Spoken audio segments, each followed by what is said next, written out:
Barton Moss, Salford, 20th of February 2014.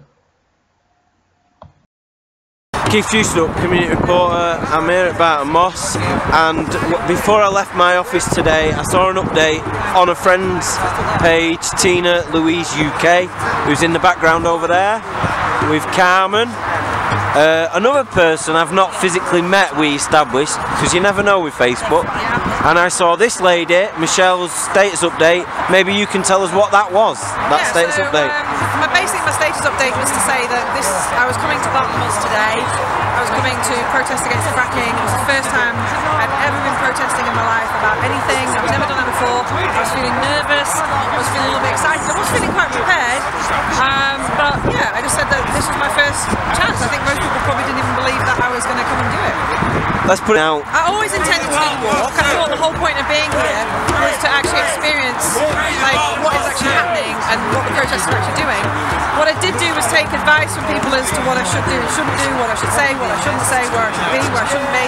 Okay. So I've been careful not to be... That'd be interesting to know, that advice. Well, I've been careful not to be... What they're calling the front line is actually the back line. So okay. the group of people who are at the back nearest the trucks in front of the police, so I've made sure I've not been there. Right. Because apparently if you touch the police then they can arrest you, so I've made sure that I haven't touched any police. Not touched any police. You've not inappropriately touched any police officers. Or appropriately touched any police officers today. So whenever I've got close to one, I've moved myself into another situation. I did walk like one step in front of the front line, just so I could hear it and feel it and kind of experience it. But when I did that, I got pretty intimidated. I felt really nervous, like I was kind of really anxious inside. And I walked right to the front, which is the back is the front. So I walked to the front, stayed my distance, and observed and videoed.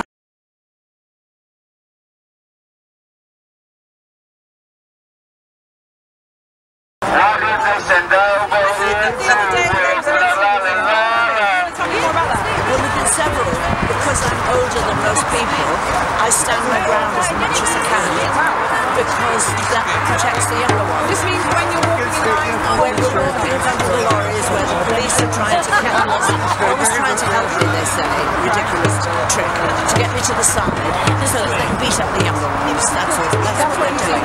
I've heard them screaming, I've seen them on the floor, I've witnessed several arrests. I didn't cotton on at the very beginning in early December. I didn't realise that's what they were doing, but I very soon did realise, and I'm just standing my ground. As much as I can, I try to be in the middle and go at my own pace as safely as I can. For me, I've got to look after me.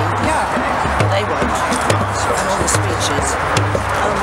But I'm already a Green Party activist, and I'm totally against this government.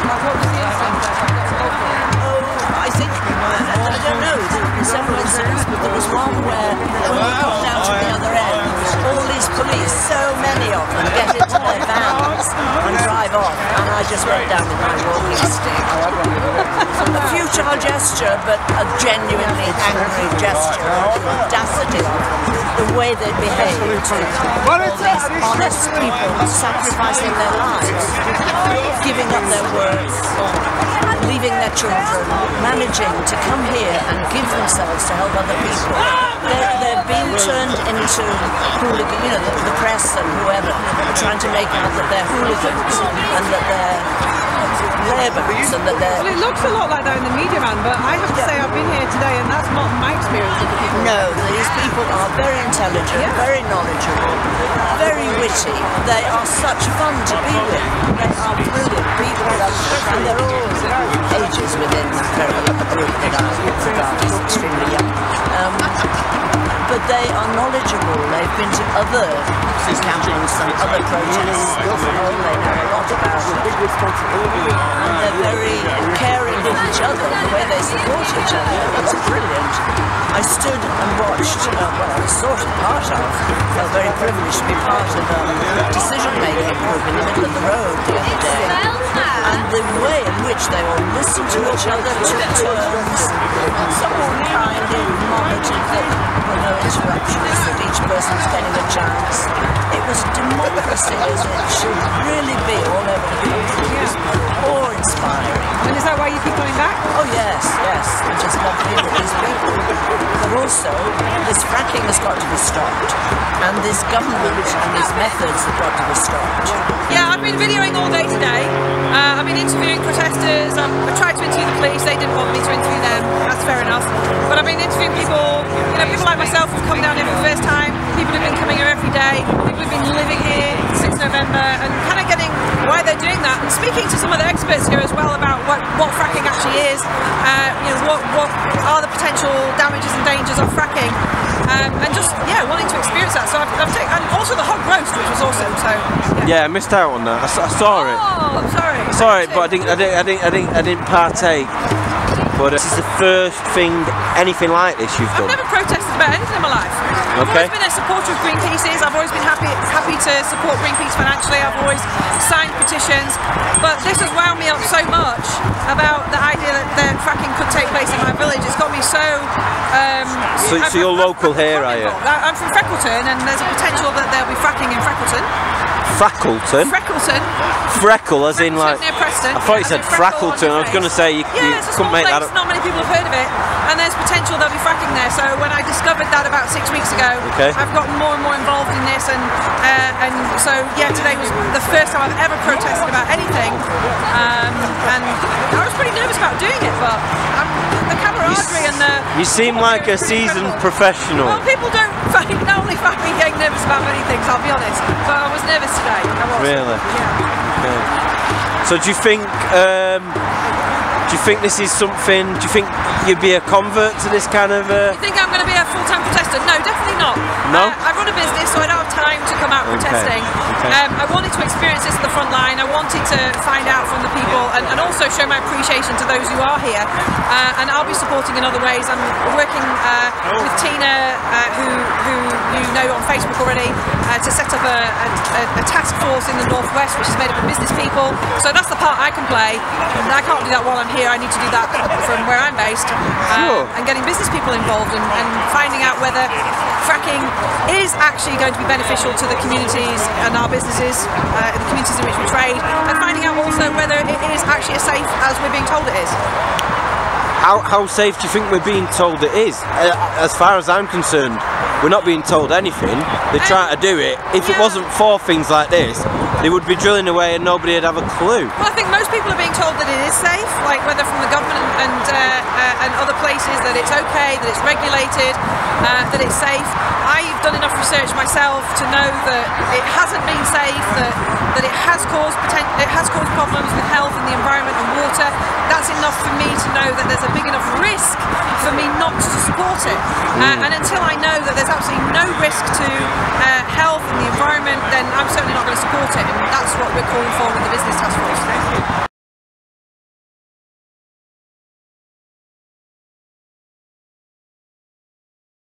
Keith Dewsnup, community reporter. I'm here with Ian R. Crane. Yeah, can do, yeah. How are you, sir? I'm good. I'm a drier and a little warmer than I have been in the past, but yeah, it's not too bad.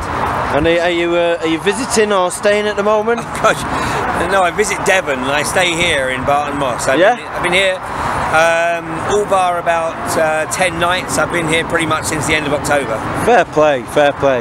I flick back to Plymouth every now and again to do the fracking nightmare shows on Monday night. But some of them I've done from the tent here or from a temporary studio in Earlham. So all the touring's on hold at the moment, is it? Well, yeah, I've done a few talks, but yeah, primarily, I mean, this has been the focus. I mean, this is the front line. I mean, we literally have to get people to recognise, you know, that this industry will destroy this country. That we have never been under attack like we are right now. If this industry was just going to be Barton Moss or just Balcombe or just Blackpool, I perhaps might not be so concerned. But it's 64% of the country. 64% of this country is now being targeted for exploitation for unconventional gas, and all we can do is encourage people to look at it for themselves. You look at the damage that this has caused elsewhere in the world, in the US, in Canada and Australia, and there's irrefutable evidence that it contaminates the water, soil and the atmosphere. And if these great people, if we're not able to shut this industry down in the UK, we are literally condemning future generations to lives of unimaginable misery. Look at this. That's what you call hospitality. Some chocolate fingers. Thank you. Thank you. And the community spirit, as you see yourself. Kills the interview. Yeah. The community spirit here is amazing. I mean, you know, the support we've had from the local people is absolutely tremendous.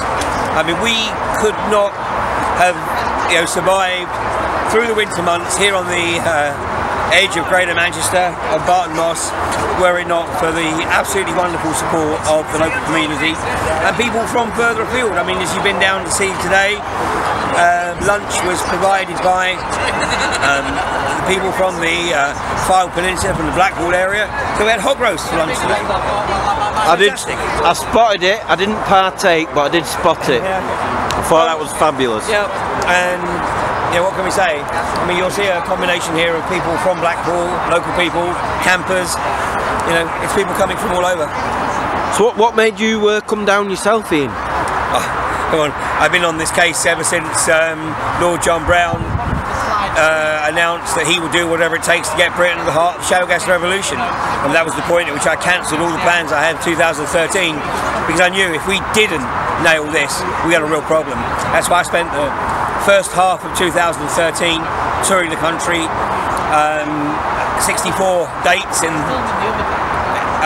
the UK and Ireland, just encouraging people to look at it for themselves and come to their own realisation that this isn't something that you don't just want, not in your backyard, but not in your country. Yeah.